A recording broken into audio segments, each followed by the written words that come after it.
Local 4 News starts now with a breaking news alert. And that breaking news is coming to us tonight from Warren in Macomb County. An 8-year-old boy is in critical condition right now after police say he found a gun and shot himself in the face. That child was rushed to Ascension St. John Hospital for treatment. We want to get right out to Mara McDonald. She's live in Warren for us tonight. Mara, what are police telling you about this? So, Kimberly, let me fill everybody in. Number one, take a look behind me. You can see the crime scene tape they've got up here. Here is what police are telling us at this point, that this was a little 8-year-old. He was home with his little brothers and sisters who are younger than he is. His parents were even home at the time. Somehow, this little boy got a hold of a gun inside the home that wasn't apparently secured in any way and was playing with it and shot himself in the head, and the wound is critical.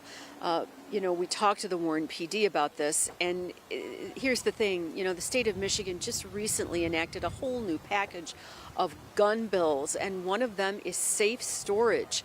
Take a listen. There are laws now in place. If you don't keep your firearms secured, and if things happen with them, you'll go to prison.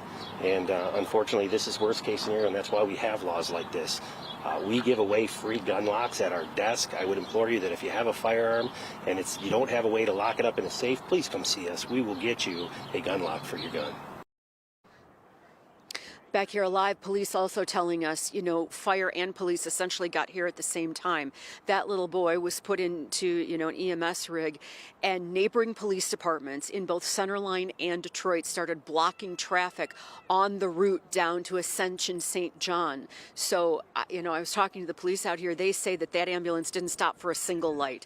They got that little boy down there as fast as they possibly could. He's currently in surgery. He was breathing on his own when they got him there, so everybody is really hoping that this is going to turn out okay and that he's going to make it. We're live in Warren tonight. I'm Mara McDonald, Local 4. We certainly hope so, too. Okay, Mara, thank you. Turning now to security concerns surrounding one of the largest events Detroit has ever hosted. With the NFL draft less than a week away, everyone from the FBI to DPD will be doing their best to plan for potential uncertainties. But tonight, we're hearing the real wild card isn't likely to be crime, but rather disruption. Sean Lay, live with the latest on the preparations. Sean. Preparations, Kimberly, absolutely outstanding. Downtown Detroit is so exciting right now. The vibe is incredible. DPD running these street closures and traffic through here, where there are street closures, like a Swiss watch, making sure everything flows. Of course, DPD on top of everything security-wise. We're talking, however, to a security expert we've known for a long time. What he's talking about is there's no threat of protest right now, but if protesters were to come, like we've seen them in other cities, and shut down a street, that could be a challenge. If there is a wild card for security for the draft, what would it be? As far as problems, I would say protest. Tell me about that. Well, they've been protesting on the bridges in Philadelphia, Chicago, New York. That's the only thing I'm really concerned about. I don't think in the footprint itself there'll be any crime. I think they've got that pretty much locked down.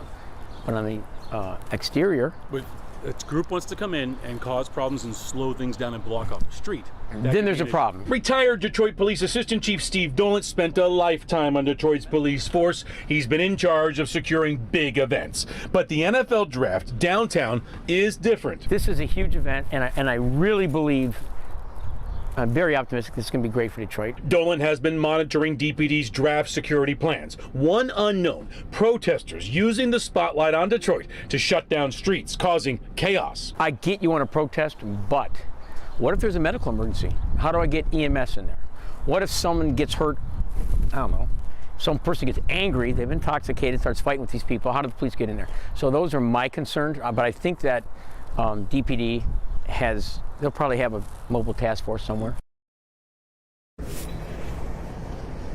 All right, back here live. So Steve Dolan says in his experience, long time with Detroit police and in security, that he would believe that Detroit police would know if any protests or protesters were coming here to use the city, use Detroit and the backdrop of the draft to make their point. Also, he does not think DPD or other law enforcement agencies would allow people to shut down a street for very long at all, as that is a safety concern getting people in and out of this draft. Guys, 6 o'clock, we're going to do something we're calling Draft 101. If you are coming down, we're with a city official, we walk the blocks here, and we share information about how this is all going to work and what you need to know. Back to you. Yeah, that'll be very helpful. We'll see you at 6, Sean. Thank you. And we want to tell you, too, new draft-related road closures start tomorrow at 6 a.m. Both sides of Woodward around Campus Martius will close. Expect closures in the same area on Michigan Avenue, Fort, Larned, Congress, and Monroe. And make sure you're not parked in those areas overnight because you could be towed. We'll have complete details on clickondetroit.com. All right, a nice sunny day outside right now. Quite different. This is Campus Martius and the new NFL Draft Stadium right there. Quite different from what we saw this morning when the rain came in. Kim Adams is here right now to talk to us a little bit about what we can expect this afternoon. Well, what's nice is that they'll have a weekend to really get a lot of things done. In fact, a long stretch of dry days to work downtown. It does look like it's going to get a little cooler for the draft next week. We'll talk about that in a moment. But right now, it's pretty. We've got a few high, thin clouds, but otherwise it's a nice evening, a nice Friday night. 60 in Detroit, 52 in Howell, mid-50s in Pontiac, and also in Adrian. 54 up in Sandusky, but 60 downtown and also in Mount Clemens and out at Metro Airport, which is right about where we should be for this time of year. We have a lot of sunshine, a few clouds down along the Ohio border. Any rain that's out there is going to stay down to our south, Peoria over to Indianapolis, over to Columbus. And then tomorrow, a little bit breezy during the day tomorrow and highs only in the upper 40s. So kind of a brisk start to the weekend. But by Sunday, we warm back up into the 50s with the help of some sunshine. But you can see that dip for next week right as that draft begins. So we'll talk more about that coming up. Okay, Kim. One person is dead, another critically injured following a shooting this morning in Inkster. It happened a little before 1 at a local business close to Henry Ruff Road. Police got there and found 2 people with gunshot wounds.